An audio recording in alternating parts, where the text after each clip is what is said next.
Vamos abrir a bendita palavra do Senhor no Evangelho de Deus, segundo nos narrou o evangelista Marcos, capítulo 16, a partir do verso 9.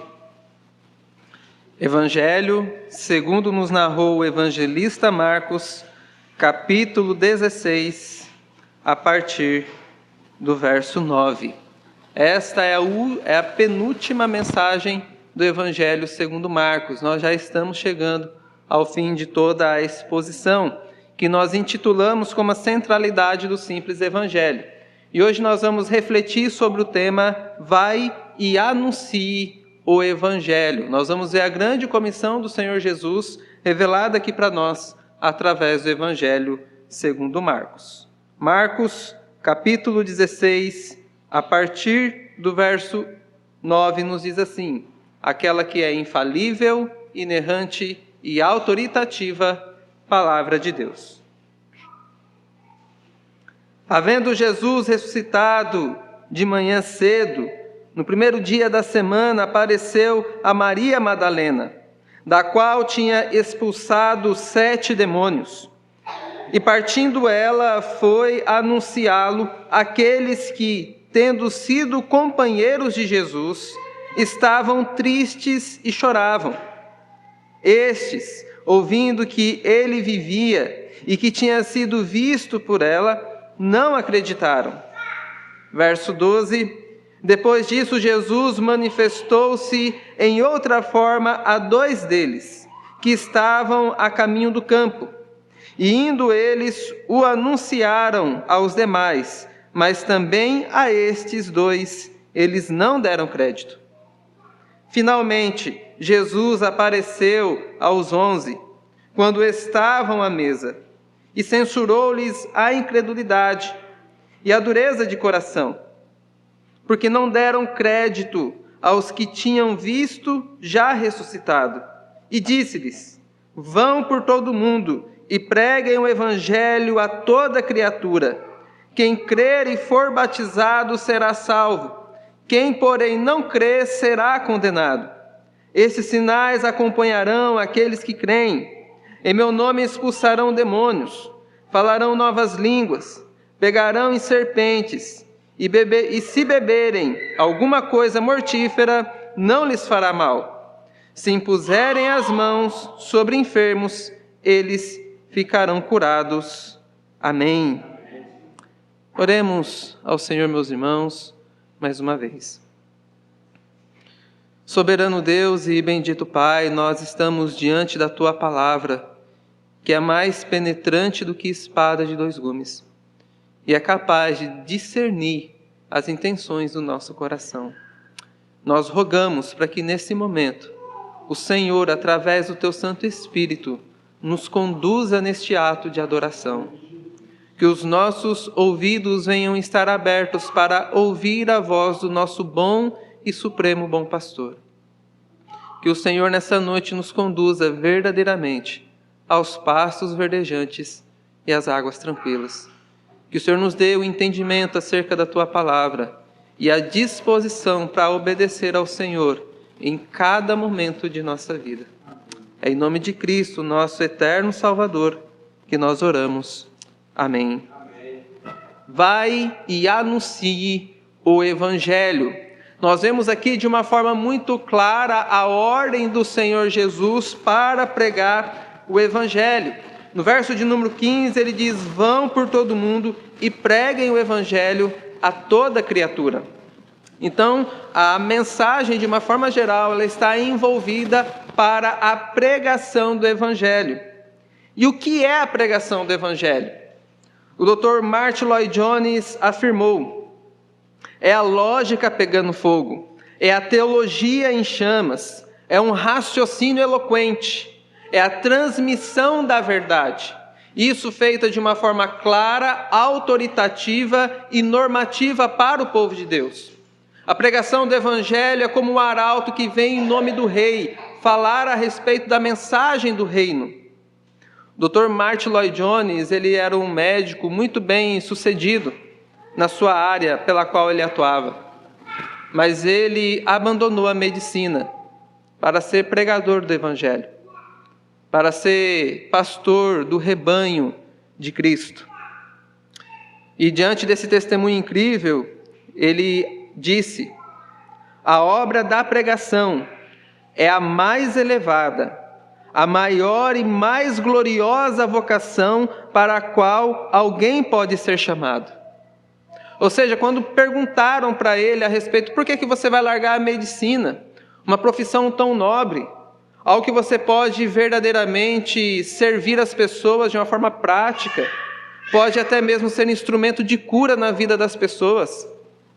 Por que você abandonou, largou mão de tudo isso para servir ao ministério da pregação? E então ele disse: a pregação é a mais elevada e a mais gloriosa vocação que alguém pode ter.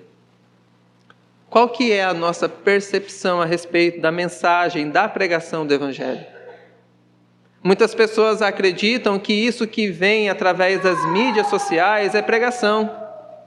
Você vê absurdos como pregadores mirins, crianças pregando, como se tivesse autoridade na igreja. Nós vemos muitas bizarrices através das redes sociais e muitas pessoas acreditam que isso é pregação. Mas nós vamos observar hoje que a pregação, ela é algo muito mais sério do que isso. Talvez você possa questionar: se todos devem pregar o Evangelho, por que nos púlpitos das igrejas reformadas, históricas, somente algumas pessoas pregam? Por que é somente o pastor ou o presbítero que normalmente prega a mensagem do Evangelho na igreja, se o chamado é para todo mundo? Por que na igreja as mulheres não podem pregar assim também como os pastores ou como os presbíteros? E hoje nós vamos analisar o texto e observar pelo menos um pouco disso, uma parcela, o porquê que a autoridade foi delegada a algumas pessoas específicas. Mas todos são chamados também para pregar o Evangelho no seu dia a dia. Quando nós observamos o Evangelho segundo Marcos, nós vemos que logo na sua introdução, ele diz que este é o Evangelho de Jesus Cristo, o Filho de Deus. E o Evangelho segundo Marcos, ele começa a respeito da pregação de João Batista, que é uma pregação de arrependimento. Então o Evangelho já começa com esse anúncio, um chamado para o arrependimento. Marcos conclui o Evangelho dizendo: vão e preguem este Evangelho do reino. Este Evangelho que é para arrependimento, mas que também anuncia Cristo ressuscitado, a vitória de Cristo sobre a morte, a nossa verdadeira alegria e esperança no Senhor. Pregue o Evangelho a toda criatura, em todas as pessoas e lugares do mundo. O tema central dessa passagem hoje é a pregação do Evangelho. E nós vemos isso primeiramente revelado através de Maria Madalena. Nós vemos que ela anunciou o Evangelho, do verso 9 ao verso de número 11. Nós vemos que Jesus, ele apareceu, veja, havendo Jesus ressuscitado, de manhã cedo, no primeiro dia da semana, apareceu primeiro a Maria Madalena. Como hoje, no primeiro dia da semana, logo pela manhã, ele apareceu para Maria Madalena. E veja no verso de número 10, e partindo ela foi anunciá-lo àqueles que tinham sido companheiros de Jesus. Eles estavam tristes e choravam. Estes, ouvindo que ele vivia e que tinha sido visto por ela, não acreditaram. Então veja que esse primeiro bloco nos ensina: Jesus aparece para Maria Madalena, aquela pela qual ele tinha expulsado 7 demônios. Após isso, ela anuncia para os discípulos e eles não acreditam na mensagem. Uma mulher com um passado sombrio agora anuncia o Evangelho de Cristo. Não existe pecador tão grande que Deus não possa salvar. Essa mulher tinha um passado vergonhoso, mas agora possuía um presente maravilhoso da parte do Senhor. A primeira pessoa que viu o Senhor não foi um apóstolo, não foi sua mãe ou seus irmãos, mas aquela pobre de espírito, que era atormentada pelo diabo, mas agora contempla o Senhor Jesus Cristo ressurreto. E este, meus irmãos, é a glória do Evangelho de Cristo. Muito contrário daquilo que os movimentos feministas e do direito das mulheres pensam, o cristianismo confere honra e dignidade para a mulher que ama o Senhor.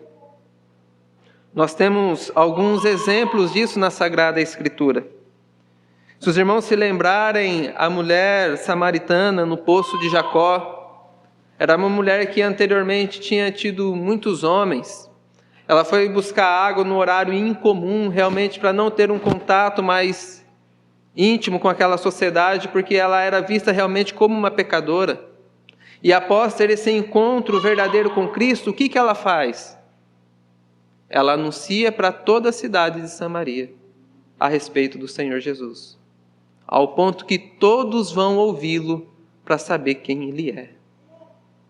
Nós temos outro exemplo também, como de Miriam, irmã de Moisés. Ela nasceu numa condição de escrava no Egito. E logo após a libertação que o Senhor promoveu para o seu povo, o que ela fez quando atravessou o Mar Vermelho? Ela cantou junto com o povo de Deus, levando o povo de Deus à adoração. Nós vemos também no caso de Noemi, que perdeu o seu esposo, seus filhos, pela morte. Mas no final do livro de Ruth diz: as mulheres disseram a Noemi: louvado seja o Senhor, que hoje não deixou sem resgatador. Nós vemos esses exemplos dessas mulheres na Sagrada Escritura, mostrando que quando elas foram agraciadas pelo Senhor, isso redundou em louvor e glória, em anúncio a respeito do Evangelho, em condução do povo em adoração. Ou seja, meus irmãos, vemos aqui que o encontro pessoal com Jesus ressurreto é capaz de tornar a humilhação em honra, o medo em ousadia e a tristeza em alegria. Qual é a mensagem de alegria aqui? Qual é a boa notícia? A boa notícia é que Jesus está vivo e Ele venceu a morte. Ele venceu o nosso maior inimigo e essa é a maravilhosa notícia. Só que tem um problema. Os discípulos, principalmente os apóstolos, eles não creram nessa mensagem. Veja que o Evangelho, ele é a mensagem que precisa ser anunciada na igreja e também no mundo. A igreja de Cristo continua necessitando do Evangelho. Por isso que o Evangelho tem que ser anunciado a todas as pessoas. Como é que você vai reagir a essa notícia hoje? Você vai continuar como os apóstolos incrédulos neste momento? Ou você vai se encher de alegria no seu coração? Nós vemos que aqui Jesus apareceu para Maria. E Jesus se manifestou também logo depois aos 2 discípulos do caminho. E podemos ver que eles tiveram a mesma reação de Maria. Se os irmãos observarem, a reação de Maria aqui, ela foi algo espontâneo e natural. Porque é de se esperar que aqueles que tiveram um verdadeiro encontro com Cristo comuniquem isso a outros também. Observe que os discípulos do caminho têm a mesma reação.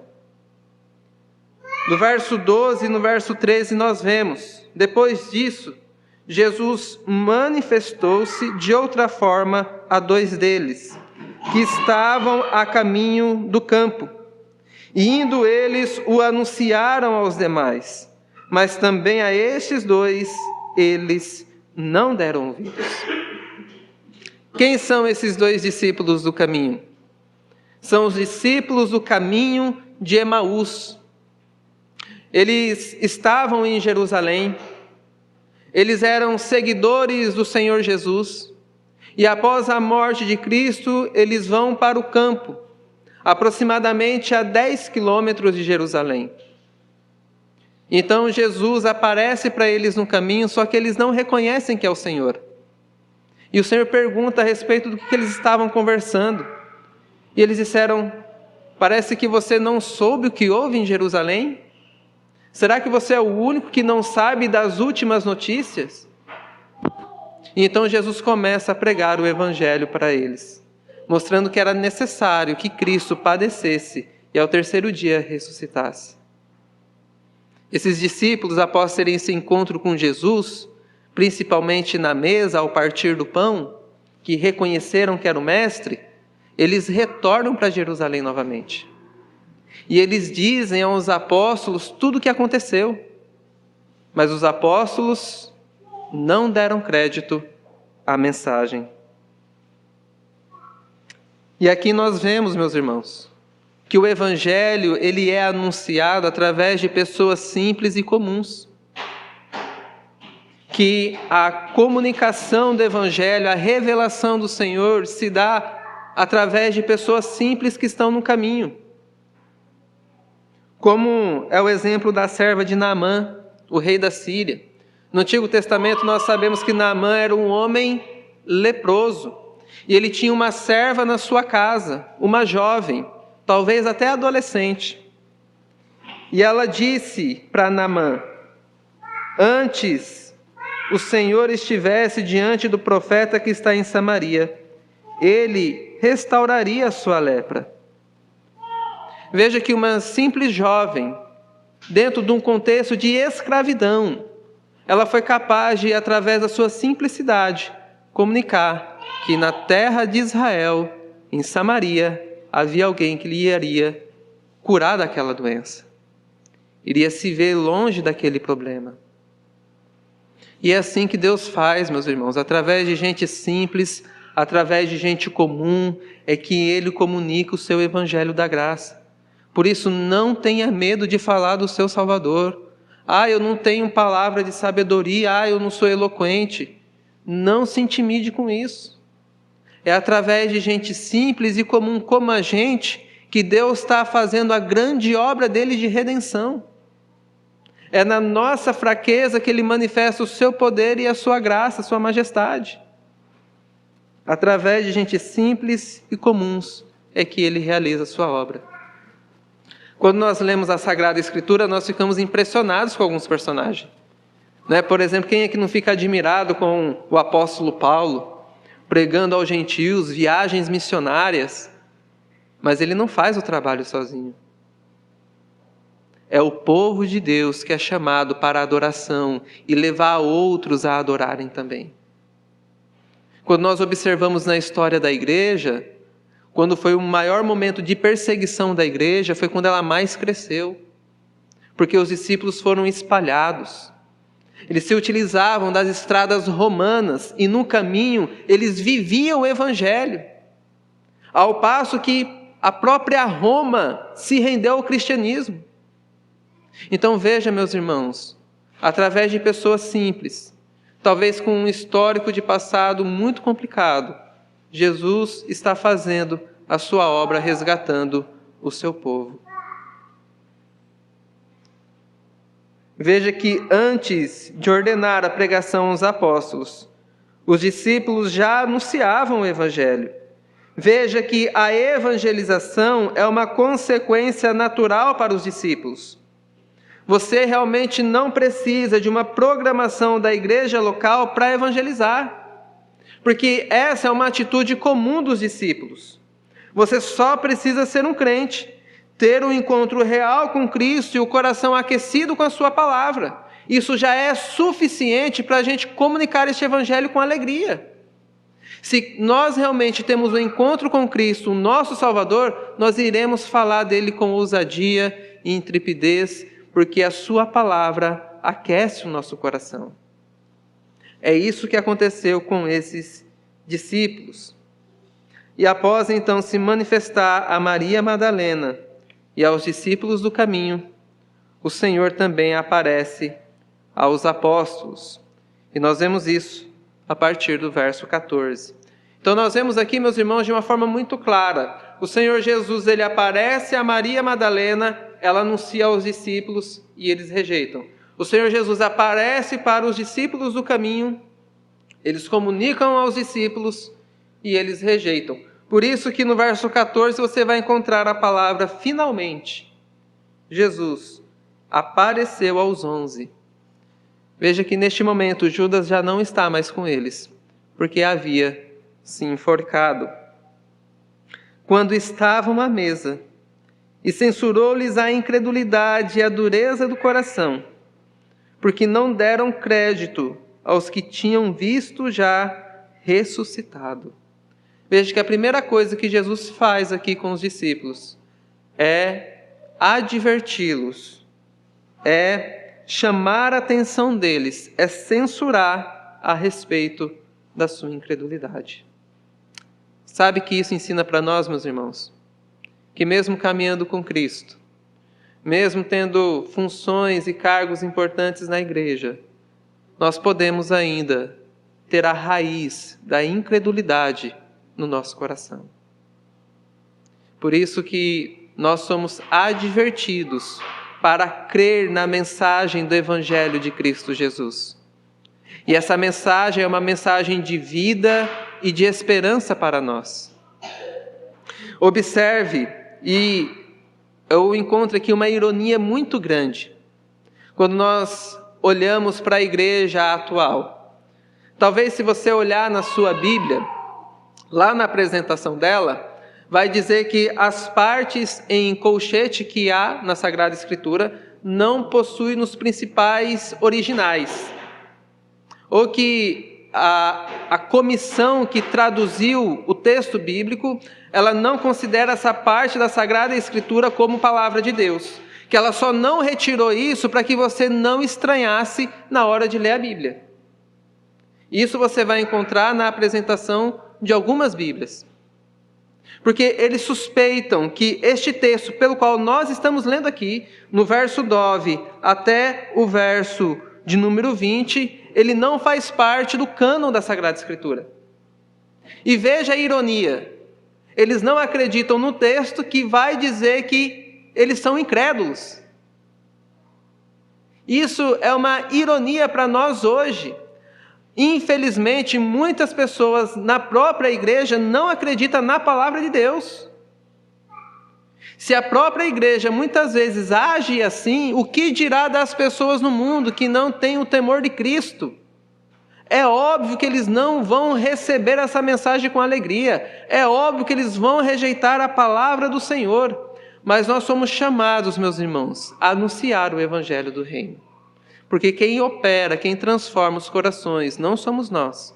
É o Espírito Santo de Deus que atua através da palavra do Senhor. Nós recebemos todo o texto da palavra de Deus como infalível, inerrante e autoritativa. Entendemos que na academia pode haver sim discussões, mas lançar dúvidas sobre o próprio texto bíblico para a gente é realmente algo terrível, porque gera dúvida nos corações dos filhos de Deus. E após censurar a incredulidade deles, Jesus disse: vão por todo o mundo, preguem o Evangelho a toda criatura. A pessoa que nos vem à mente nesse momento é quando Tomé duvida. Se eu não ver com os meus olhos, se eu não tocar na ferida, de maneira nenhuma crerei. O que Jesus disse para Tomé? Mas bem-aventurado é aqueles que creem sem ver. E após censurar a incredulidade, ele vai dizer: vão por todo mundo, preguem o Evangelho a toda criatura. Quem crer e for batizado será salvo. Quem, porém, não crer, será condenado. Nós vemos aqui, meus irmãos, Jesus aparecendo para os seus discípulos, exortando acerca da sua incredulidade e dando uma ordem muito clara para eles. A ordem é pregar o Evangelho para todas as pessoas em todos os lugares. Não importa a idade, não importa a condição social, todos precisam ouvir do Evangelho de Cristo. E ele nos prometeu, a partir do verso 17, alguns sinais que irão acompanhar. Ele diz: estes sinais acompanharão aqueles que creem. Em meu nome expulsarão demônios, falarão em novas línguas, pegarão em serpentes, e se beberem alguma coisa mortífera, não lhes fará mal. Se impuserem as mãos sobre enfermos, eles ficarão curados. Então esses são os sinais que iriam acompanhar os 11 aqui que estavam recebendo essa ordem. De uma forma geral, Jesus aqui promete vida e poder aos discípulos para cumprir a missão. Beber veneno e tocar em serpente e não morrer. É uma promessa de vida que Jesus está fazendo. O poder consiste em expulsar demônios, falar em outros idiomas e curar os doentes. Esses são os sinais que acompanhariam os apóstolos na sua missão.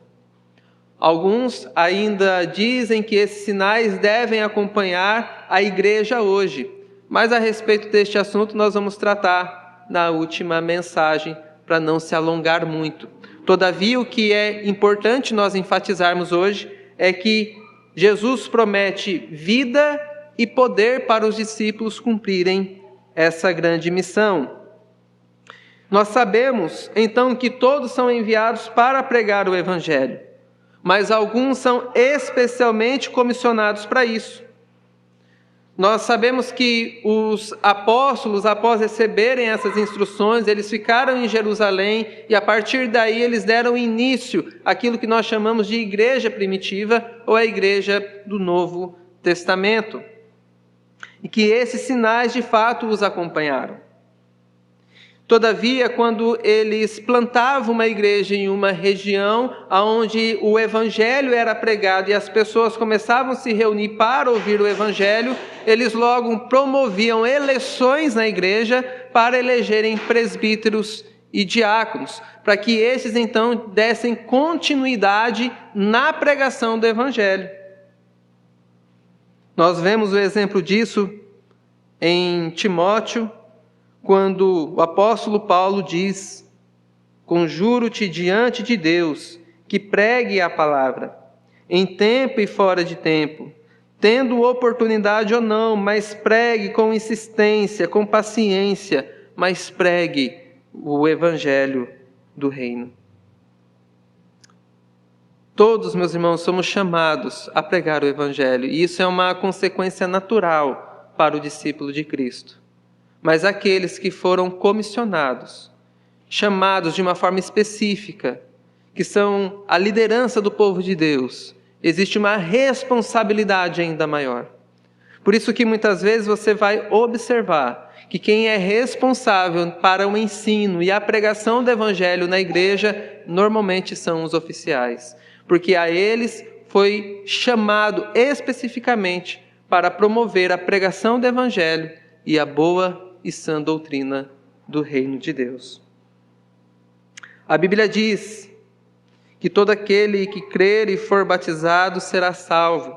Ela não diz aquele que for batizado será salvo. Será que o salvo aqui, às vezes as pessoas confundem o batismo com salvação. Mas a palavra de Deus, ela está colocando para nós que aquele que crê e for batizado é salvo.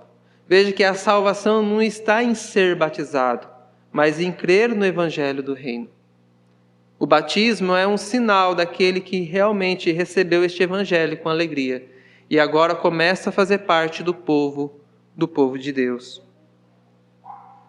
A salvação não depende do batismo, mas da fé, da confiança em Jesus Cristo. O batismo é um sinal daqueles que recebem o evangelho. É a porta de entrada para a comunidade da fé e família de Deus, mas não pode salvar ninguém. Infelizmente, a igreja moderna ainda é incrédula na sua maioria e não crê na simplicidade do evangelho, que pode ser comunicado através de uma forma clara e simples por todo mundo que pertence à igreja de Cristo. Sabemos que existe uma autoridade especial sobre aqueles que foram chamados para ser oficial na igreja.